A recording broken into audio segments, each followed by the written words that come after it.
Welcome to the Individuated Bookshelf, a Sophia Cycles podcast for readers who know that the right book at the right moment can change a life. I'm your host, Bea Gonzalez. Through Jungian psychology, mythology, philosophy, and the Western esoteric traditions, I explore the texts and ideas that shape the inner world. This is a space for those who read, not just for information, but for transformation. So, hi, Sumit. It's great to have you back. It's great to be back. Good to hear from you. Today, we are going to speak about something that is related to the foundational work of literature that we have in the Western world, which is the Iliad. The first word of the Iliad, as translated by Robert Fabos, is rage.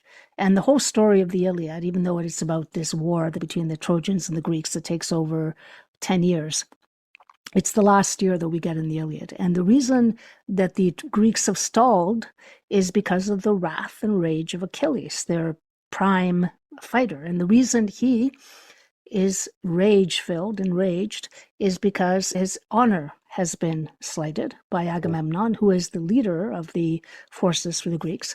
And he has taken his concubine away, Briseis. And it's not that Achilles is particularly enamored of Briseis or anything else. It's honor that is being wounded. And one thing I really love about the classical Greeks, and I'll be referencing them a lot here, is that they had 4 different words for anger. And this particular anger is almost like the divine wrath, like wrath that takes you over so completely that you can't even function. And what happens in this case is that Achilles sits it out. He has a great snit and he says, I'm not fighting for you, which of course hurts the Greeks tremendously in their fight against the Trojans. And it's not until Patroclus, who is Achilles' great friend and companion and his great love, really has to go fighting on his behalf and gets killed by Hector, the leader of the Trojan forces, that Achilles gets back into the battle in a rage. He eventually kills Hector, the Trojan prince, and then drags his body all across the camp. He won't let him be buried, which in the Greek way, this is horrendous. You have to honor your dead by burying them. And I always tell people, this is a magnificent work anyway, but you want to read it just for book 24. And what happens in book 24 is that Priam, the father of Hector, who has been murdered by Achilles and whose body will not be returned, crosses enemy lines. And as an old grieving man, to speak to Achilles and beg him, please give me my son's body back. And it's in that moment, at first, of course, Achilles is still rage-filled, but then what Priam does is he appeals to, think of what your father would feel like. And at that moment, they both begin to cry. And it's such a powerful moment of how anger can be released and transformed into pity. Right. And at that moment, he returns the body back to Priam. So it is a redemptive story in that way. Yes. And so anyway, I wanted to talk about this because anger is such a complex subject. It's something that's definitely in our shadow sides. We are ashamed when we're angry. It often is a great cover for so many things. And yet it's also a great signaling system as to what might be going wrong. And so we'll talk more about other works of literature that have come to mind. But first, jump in here and tell me what you think about this whole subject or how you approach it. I think that it's so ubiquitous, right? First of all, I love we call it of certain emotions. One of them is love and the other one's reverence, and anger's right in there. And therefore, we can all relate to, and I love that fact. It actually binds us as a species, right? Of course, as we've talked about in this podcast before, our profession kind of flubs things up along the way. It learns a lot like human beings, and it makes mistakes like human beings, because we all are. We are part of the same species. But we're anointed to be experts in certain areas. And what happened is that anger has come into our domain, like other things. Because in my latest article, I've talked about the origin of the word psychiatry and healing of the soul. And from time immemorial, we've been thrust into this role, right? And so, like it or not, we have to deal with anger amongst a myriad of other things. And so this is right central to everything we do as psychiatrists. But I think, again, because of our history, we haven't properly integrated all of the elements you talk about, which are fascinating. And I think literature does a way better job. The movies do a way better job than science does about anger. So I'm just giving you a segue into a huge area, but you take me where you want to take me. First of all, why don't you tell me, I'll pull on that thread first. What has psychiatry gotten wrong about anger and how to approach it maybe in a clinical setting? Again, we may have talked about this in other podcasts, but essentially psychiatry was dominated by the Freudian paradigm for most of the 20th century towards the end. And that has its pluses and minuses, but essentially it got dethroned and debunked around 1980 with the rise of materialism, as it were. We wanted to align ourselves with the medical model more, even though Freud himself was a physician, Jung was a physician. Yeah. But there was this kind of credibility gap about diagnoses and all these wild and wonderful theories about sexuality and Oedipus, which were wonderful, but I think psychiatry was trying to seek out a credibility in the professional sphere, and it was getting tied up in knots as stereotypes of therapy going on forever. Woody Allen goes to, and so it was losing credibility, and there were different diagnoses over the years. Of schizophrenia was wildly overdiagnosed in New York compared to London. And so basically there was an about turn, just very long story short, there was an about turn in the 80s with the advent of the Diagnostic and Statistical Manual, which essentially was this kind of algorithmic, very biostatistical way of categorizing all these disorders. I won't go into the whole flaws with that, but essentially anger was not properly categorized in and amongst all those. Anger features in lots of disorders. Depressed patients can be angry. Anxious patients become angry. Patients with ADHD angry. Patients with neurocognitive disorder, dementia, can become angry. But it was this piecemeal approach to it, which I think, and many others, flubbed up. There was this one diagnosis called intermittent explosive disorder, as if you were just poking a sea anemone and it would just react. And that was like this reflexive rage.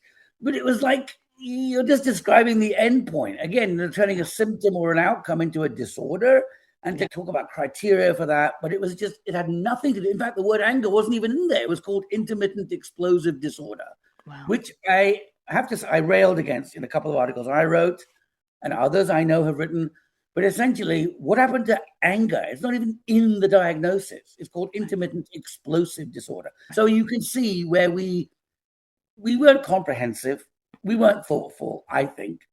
And basically, we foisted this diagnosis called intermittent explosive disorder onto all psychiatrists, so that now if somebody gets angry and smashes up the room, they have intermittent explosive disorder, which is clearly doesn't have any context. And there's anger is so contextually embedded, both within the individual and what the individual is within in terms of the milieu, the environment.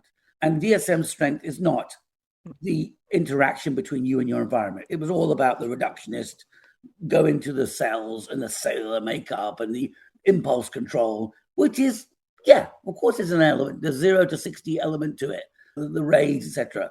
But you're just describing one part. I wanted to read something from James Hollis, who is well-known, one of my favorite Jungians. I quote from him often. Tell me what you think of this approach, okay? He says in a book called Swamplands of the Soul, which I really like, he says, anger is a legitimate reaction of the soul to its wounding.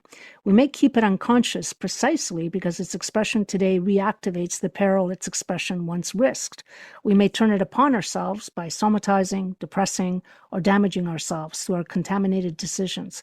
Anger, then, is a reflexive response to the constrictions of the soul. As such, it is not only part of the defense system of the psyche, it is a vital intimation, which, when tracked, may lead to the soul's healing. What do you think of that approach? He's absolutely correct. And there's lots to deconstruct in that. Okay. Because even Freud talked about the genesis of depression was basically anger towards an ambivalent object within us, like our mother or father. Right. Yeah. And so anger turned inward, to put it in shortcut parlance, was depression. Yeah. So there's other parts of what James Hollis said. There's an evolutionary aspect, and there's a cathartic aspect, and there's a wounded aspect. So you're touching on all the juxtaposing elements that come out with the word anger. So we can go into this and deconstruct this, because I really have zeroed in on this in my own work. And I found that you have to deconstruct and really look at these different elements, because there's an anger cycle that starts with a bit of irritation or a bit of a quip or a sarcastic comment. It could be as minor as that, but it reflects a certain galvanized energy from a wound, perceived wound, all the way to murdering someone gratuitously. What a spectrum we're talking about. So, yes, in terms of the therapeutic aspect of it, actually there is a role for anger, both evolutionary speaking. It was about territorialism, etc. And you see this in mammals, and you take your dog for a walk, and when they go bark at the other dogs, this is very much part of our DNA. But it's only one type of anger, and it's about boundaries and protection, etc. And where it goes awry is when it's not acknowledged or not understood or suppressed. Yeah. And that's very dangerous because it's going to come out. It's like this human need, because that sometimes there's wounds in there that are building. They're scabbing over and they're getting putrefied. And when anything that rots and is not given a holistic outflow, a way to re-heal itself, it will get worse. And then it's not pretty. So how, in a clinical situation, I mean, you must be encountering this from time to time. How do you deal with it? How do you interact with it? So first of all is to notice it, right? You're in the consulting room, you're talking to someone, and then suddenly you feel like you've pressed a button or something, or a landmine has been hit. And then like suddenly you can see their eyes are all lit up, and just like a cat with the hair on end, there's a physiological, visceral response that you see. And it's important because we're all taught that most communication is nonverbal. It's important to recognize that. I've seen some practitioners who just carry on deadpan talking as if they're not noticing the elephant in the room, so to speak. And that can make them even angrier because they're trying to communicate something consciously or unconsciously. So first thing is to recognize it. Yeah. We must validate it as a legitimate emotion, because that goes towards healing it too. And it's not just, I understand how you feel. That's a little bit trite. It really is trying to get into their worldview as to why that button is so hot right now. It's really important to get into that internal narrative, because what you've done is you've revealed or unraveled a whole narrative of pain, distrust, injustice, and all these narratives have weaved together, but they're sitting inside like this little jack-in-the-box button inside them. Depending on what's happening outside, that is a kind of a reminder or a recreation of the scenarios that created that button in the first place. So it's very important to recognize it. Yes. No, I was just going to say that to your point, I found, but after doing some time with Jungian psychoanalysis, that the one thing that I thought, and this also was helped very much by my work with mindfulness, that the one thing I have found with my own anger is that when it comes up, at least sometimes I can't have that gap, but when I do have a gap, I can either not go there immediately or at least be conscious that it's happening and then reflect upon it afterwards and say, okay, what did this just trigger in me? That is the way to manage it, because first of all, you don't want to invalidate it. It's a bit like suppressing a nuclear bomb, right? That's about to go off. You can't, right? And so in the moment, I've just told people, you need to cool those jets, because physiologically what's happening is you're not able to think or process. No. Your blood flow to the most sophisticated part of the brain, called the prefrontal cortex, is literally shut down and shunted towards the fight and flight amygdala and hypothalamus. It gets your blood pumping and your skeletal muscles ready to either thump or run or rage or move. And so you're not able to cognitively, emotionally reason your way out of that. That's not going to happen. In fact, my famous phrase to my patient is, you got to cool those jets. Now, sometimes they're not able to do that because they're simply so hardwired. Yeah. And it's a life, and the longer old habits die hard, old circuits die hard from a neurobiological perspective. And I have to give medications as needed to cool the jets and antihistamines or whatever, which patients tell me really help because they break the cycle. Yeah. Yeah. And then I actually tell the patient one thing: don't think. This is not a time to think. Just don't. Just cool those jets. Talk to the body in the language of the body. Because if you don't, the famous adage, you never solve a feeling with a fact. You are not going to intellectualize your way out of anger. Yeah. So just stop. Because the problem is those narratives come to the fore and they're very tempting to revert, to keep on engaging them, which, as you know, escalates it. Yes. Although I would argue, but is it not true also that, for me anyway, and the way I've dealt with it is that when the narrative does arise, at least I'm able to see what's the driver. And then I can look deeper and say, okay, what is this about? Mindfulness skills. So mindfulness is very important as a skill because there are several parts to us. We talked about this in previous podcasts. That part of us that's angry is primitive, hurting, childlike, visceral. Okay? So again, you don't read the UN Charter to a 2-year-old. Okay? It ain't gonna happen. So what I'm saying is get real. Really get pragmatic with the patient.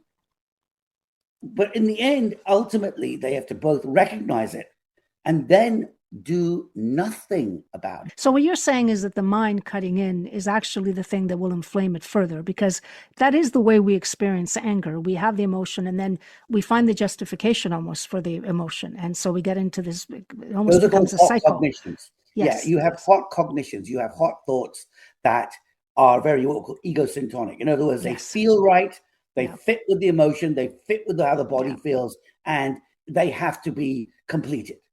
And I say to them, don't. Now that has to be unlearned. That's quite hard to divorce the parent, the adult in the room from the child in the room, because we have both. Lots of writers have alluded to these concepts. And so we have to parent ourselves in that moment. One of the things that also comes to mind, there's a wonderful essayist, poet, classicist named Anne Carson here in Canada. And I've often posted this because I think it gets to the heart of the matter in a lot of cases. It's from the book Grief Lessons, and it's from plays by Euripides, again, another classical Greek who understood a lot about rage and sadness. And the line is something like, "Why are you so full of rage?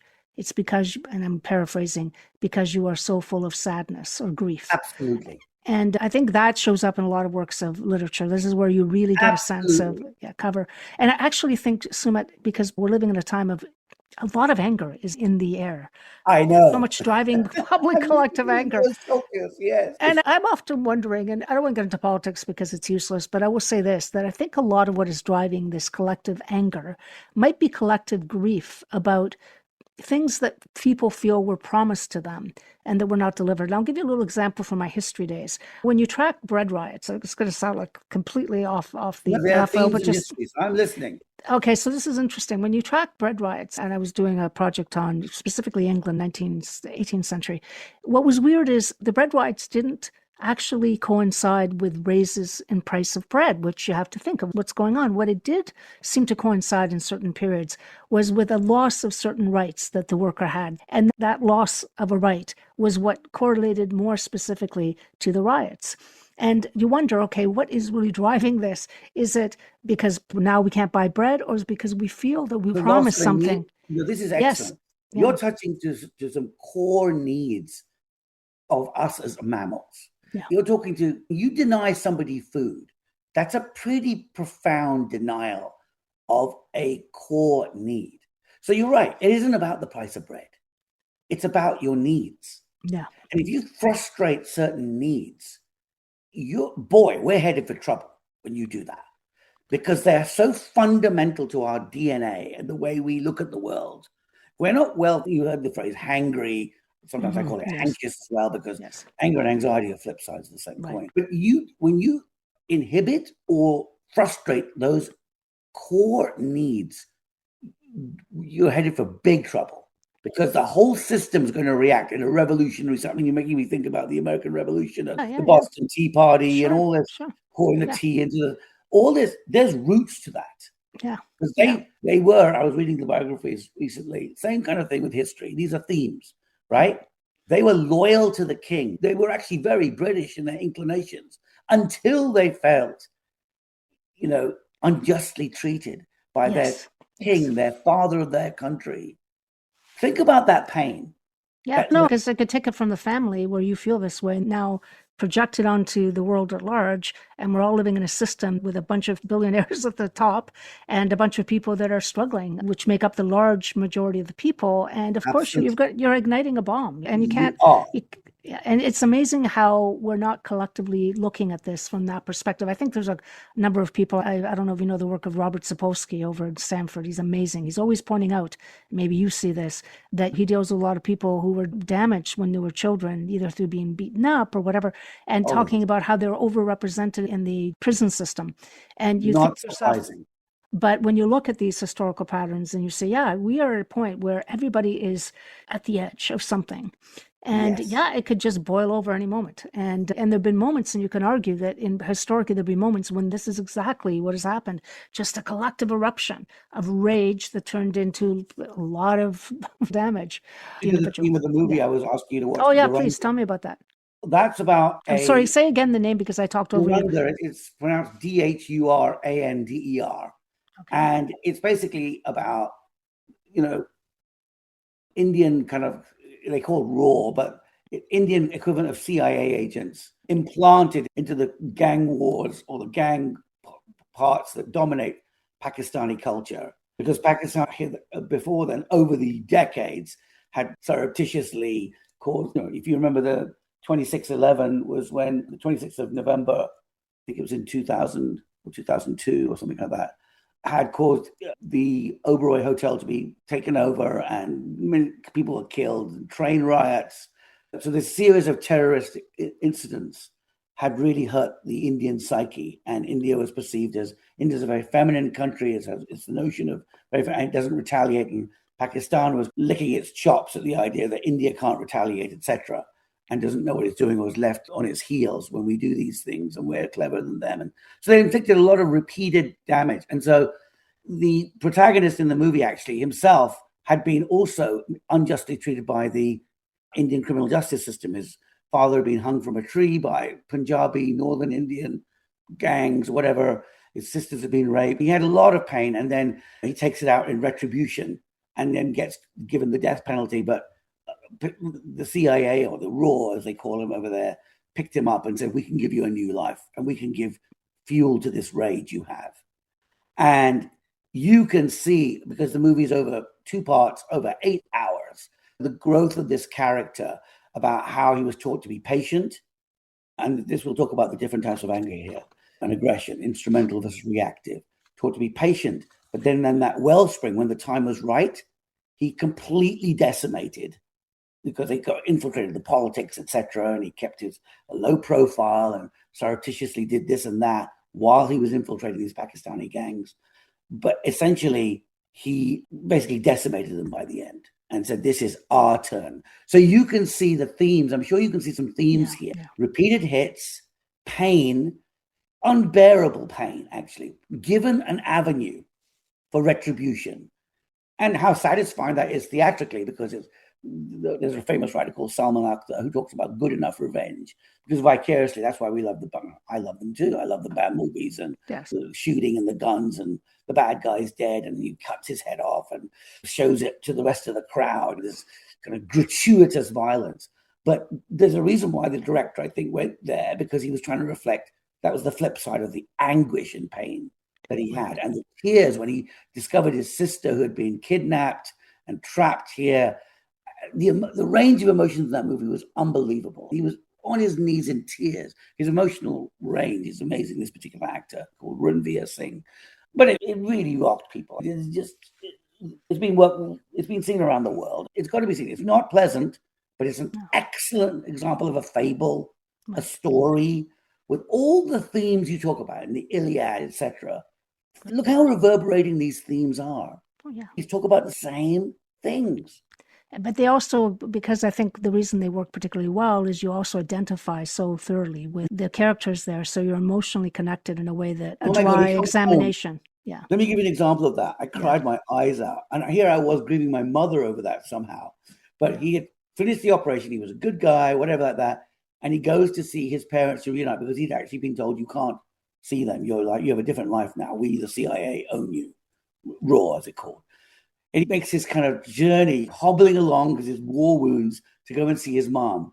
And the music is just so evocative. This is unbelievable. And he shows the mom and the sister who haven't seen him for years. He's almost hardly 100 yards from them. But he makes a decision not to interfere with their life. but he's looking at them from afar in a kind of wistful way. And I was bawling in tears because I was looking at him, identifying with his mother as mine.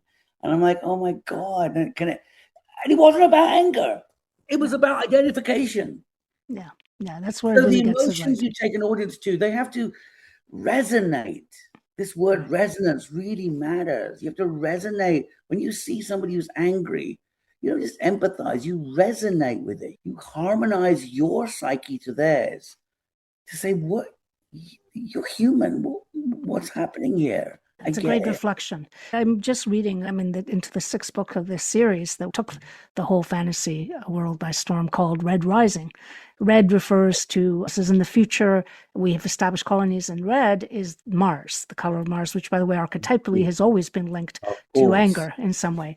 And it's a brilliant exposition of what happens. Very complicated, beautifully done, just a great Call again? storytelling. Red Rising is the first in the series by Pierce Brown. It is a I've got brilliant series. to It read it. really Is is it a book? Is it a book or what is it? a series of books. It's they're going to be 7 in total. I'm on book 5, but 6 have already been written, so they're waiting for the final chapter in this. But what's amazing about it is you see the injustice that is done right in the beginning, and I would not wreck it because I think the opening couple of chapters are just fantastic, and they're really influenced by a play from the classical Greek era that I love, which is That's Antigone. amazing. But there's a Same beauty. themes. Yeah, what you love is how rage gets transformed ultimately, because it's a very long series, into trying to reform the world that created this huge injustice. And I think Wow. this is where we can really all relate to these stories, Mhm. because first of all, we've all have perceived or real injustices that have been committed against us. Yeah. Did you know? Oh my God, fun fact. Did you know that Nietzsche talks about the sweetness of revenge, etc.? Did you know that there's a part of the brain that lights up when people have cathartically had their justice, or at least on the part of the perpetrator, that is linked to taste? So in other words, yes, I think it's in the insula. I can't remember now, but I was reading this as I just fell off my chair when I read that. I'm like, talk about being biologically and phenomenologically absolutely in sync, that Right. it tastes good. Yes. Wow, That's that's great. satisfying. Now, somebody asked me a question. I think a student asked me a question about whether not vindictiveness, because there's lots of terms I've actually deconstructed here, and I did a PowerPoint on this as well. Whether vengeance is actually satisfying, and the literature and history shows it's ultimately not that satisfying, because it's driven by this relentless thirst that cannot be quenched. Yeah. You see what I That's mean? the problem. You Yeah, go yeah, away totally, from the totally, emotion into the maladaptive sphere of yourself, and you're getting nowhere. And it's an implosion and an explosion that is never, it's never going to resolve it. This is the And problem. this I think we get relentless caught up in vengeance, that trap. Yeah. yeah, So, thing, Hatfields and McCoys and all this right. thing, it never stops. So, one story that sticks in my mind that James Hollis told from a therapeutic situation is of a son who had been horribly mistreated by the father. And this is to your point about we want justice and revenge, but often we don't get what we want or need or think we need. So in this case, the son had been horribly mistreated all of his life by the father, but he'd done some Now you're Jungian talking about my analysis. life again.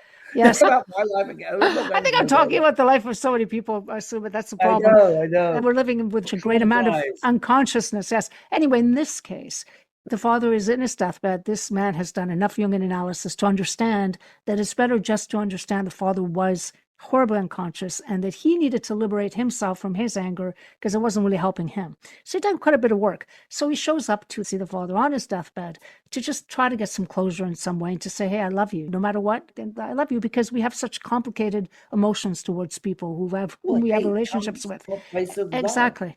So he arrives at the deathbed and he is expressing these emotions to the father. And the father turns to him and said, you know why I always disliked you? Do you remember when you were 10 and you threw that toothbrush into the toilet and I had to take it apart and it took me 3 hours, on and on.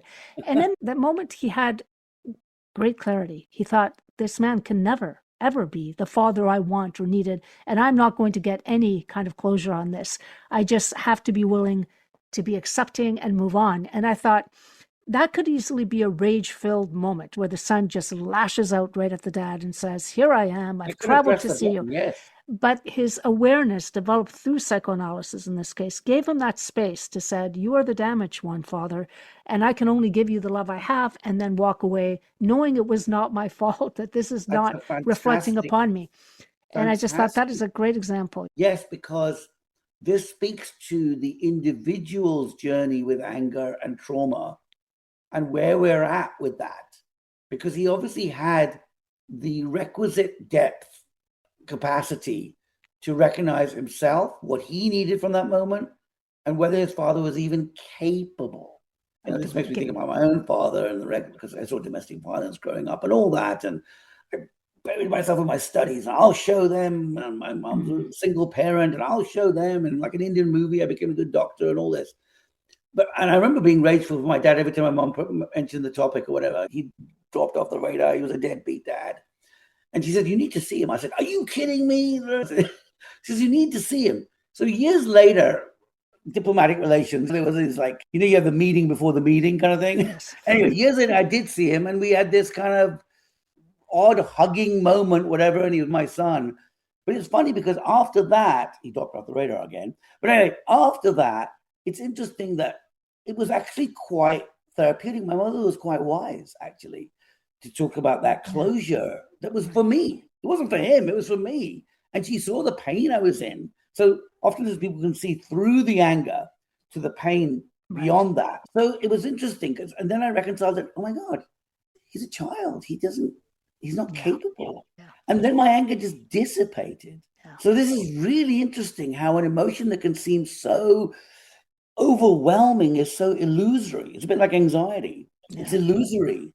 It's ephemeral. So you don't want to give it more power than it deserves. That's it. And I want to bring up another classical work, Medea, which is a very famous play by Euripides, is the story of a woman who is abandoned by her husband, lover.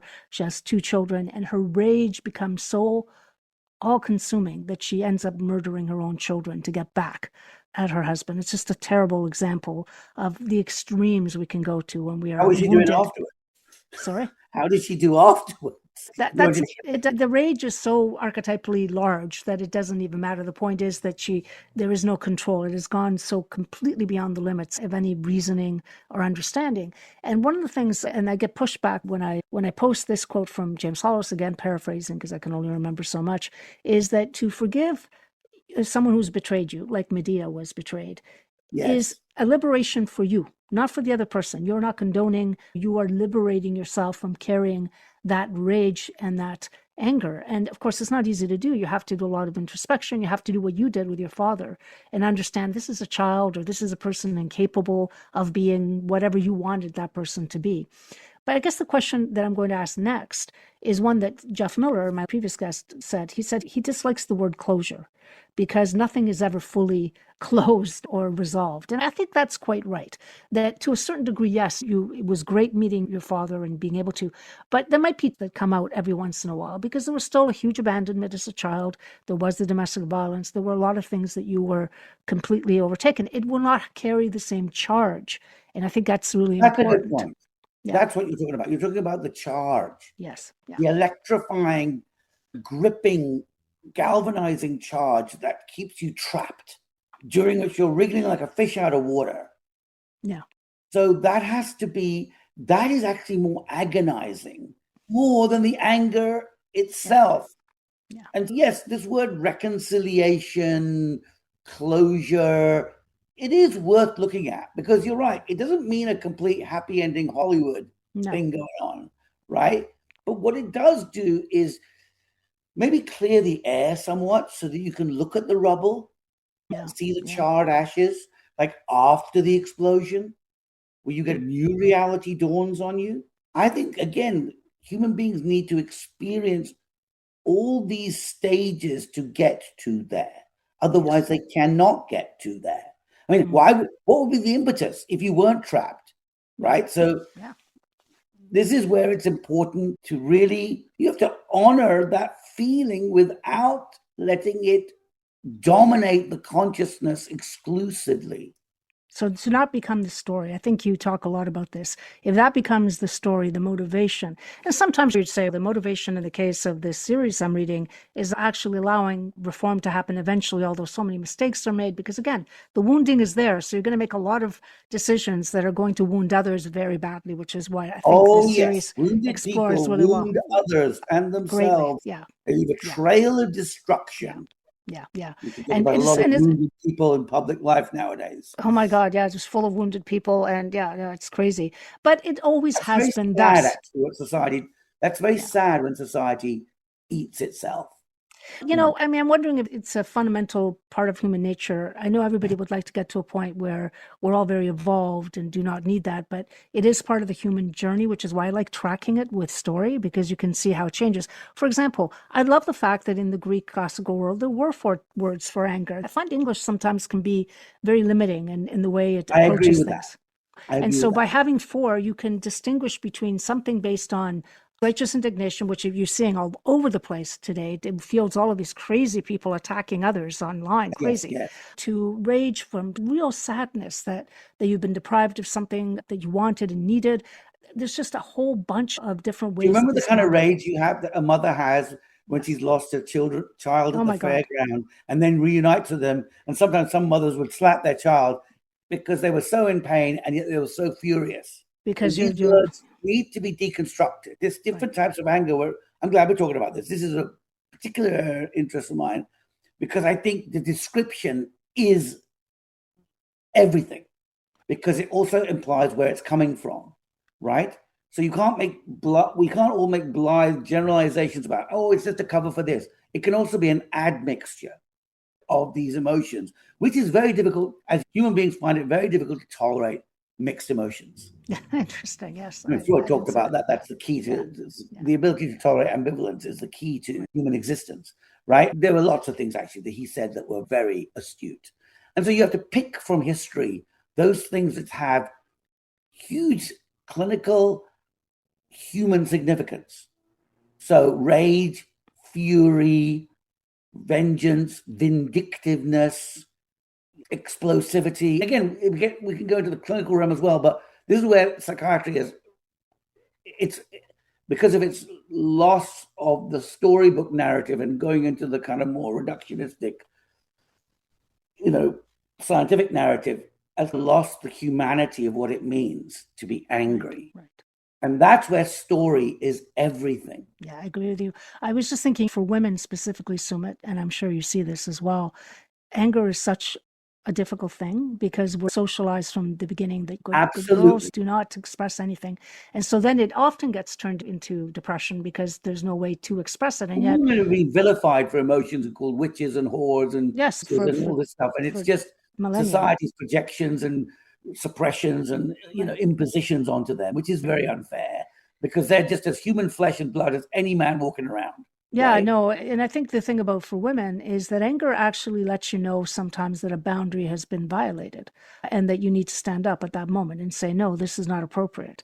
And so it is almost like a warning system that says, hey, Very this much is, so. Think about if it's hardwired into us, it has a use. It's not yes, all pathological. no, It protects, right?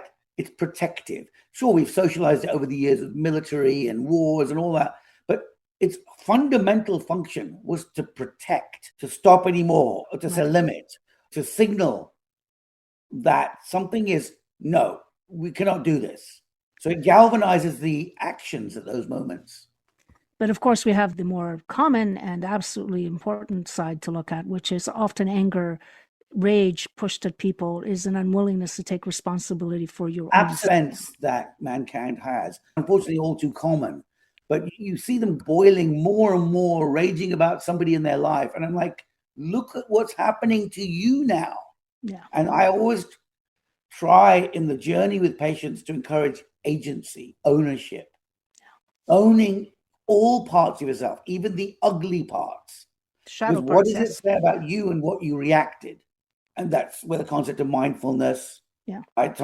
Sometimes I give this analogy. I've got this kind of pretend jug of milk. I said, if I could pour indifference into your psyche at this moment, I would. Yeah. You need a giant jug of milk there, Sumit, to try to pour Yeah, it exactly. all over North Kudos America. jet. to freeze, the Yeah. fire, Yeah. because you can't see anything through the fire. No, and you damage other people greatly by not taking responsibility for your stuff. If you've been raised, and all of us have had an angry parent around who will get angry at you because they will not acknowledge that they have actually done something that crossed the boundary. And that is the thing that can hurt and damage Well, they people so model terribly. the coping style or the defenses that we are raised in. People are not raised in vacuums, right? They're raised in No, a of family course, of of course, origin. of They're course. modeled to us these responses, and so they're normalized. Yeah. Did you see the whole series Ted Lasso? No, I will put it on my favorites because I'm going to You watch it. I was you asked to watch will. it by a friend as well. Go I ahead. think as someone who is in the therapeutic business, shall we call it, they're tending to people.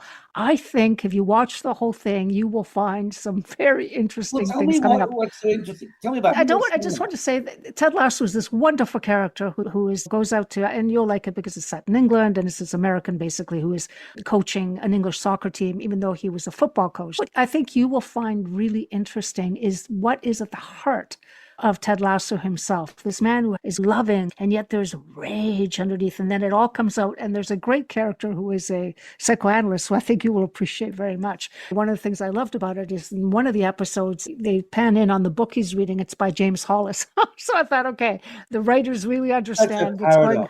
paradox. It's great. No, it was fabulous. Go ahead. You're going to finish. You're going to say No, something. just saying that I think you would find the exploration of how anger features in a person that is so Let me go. evolved Yeah. in so many ways. Let me go to the more benign end of the spectrum. We've all met people who've got a biting wit, sarcasm, Yes. the pithy comment. Don't you think there's something behind those? Oh, A absolutely. wound that is being expressed through that cynicism. Yeah. Because the cynic knows the price of everything, price of everything but the cost of nothing, or the cost of everything but the price of nothing. Yeah. Those are little hits, and Mhm. they tell you about the person or yourself. When one finds oneself, I'm not immune. When one finds oneself acting in these ways, and this is where again our teachers of old talked about the iceberg of the conscious, which is the top of the iceberg, and all beneath the surface is the unconscious. That's again Freudian. I don't want to talk as if I'm a Freudian kind of groupie here, but there were some concepts which are cool, and Jung talked about the same. Oh, of That course, yeah. He built on that. this vast portion of the iceberg is underneath the surface. And it's driving everything, whether you like it or Seething not. cauldron of emotions. Yeah. So this seething cauldron does occasionally need to be opened up a little bit to see the bubbles. Yes, in the safest way as possible and without In the safest anybody. way as possible. I think where it becomes really injurious is when you bring other people and you make them the object of your wrath, and then you're just perpetuating the cycle that just never ends. And it's also appropriate to be angry, acknowledge afterwards to the person, hey, I was out of line, which doesn't happen often enough. And But that it's a anger part had of you that you recognize, right? Like, that's not me.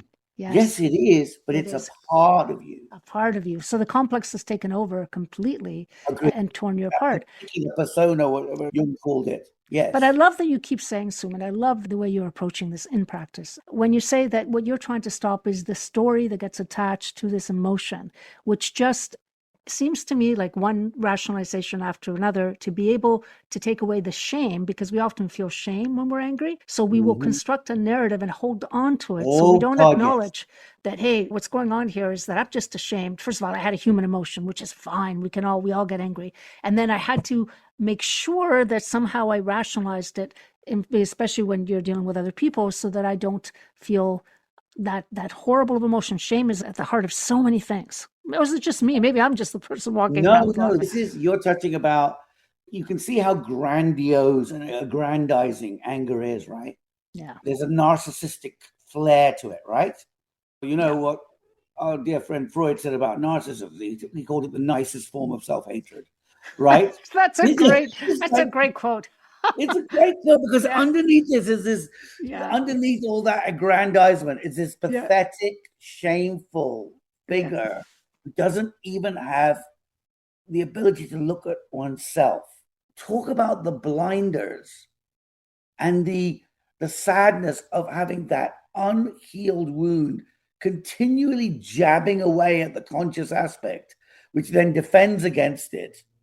Again, I'll draw upon lots of different writers and theorists and psychology people, the big gurus.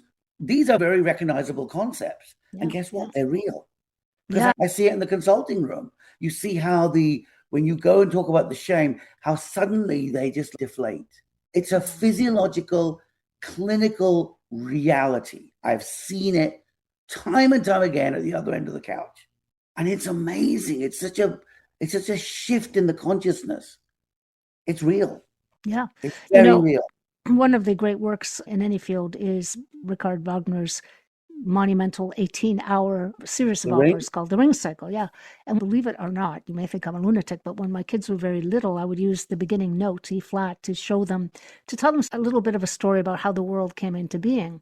And the opening of that opera is Albrecht. And Albrecht is a dwarf who's running around chasing after these Rhine maidens, looking for love, basically. Okay. He's grabbing after one of them and grabbing after the other.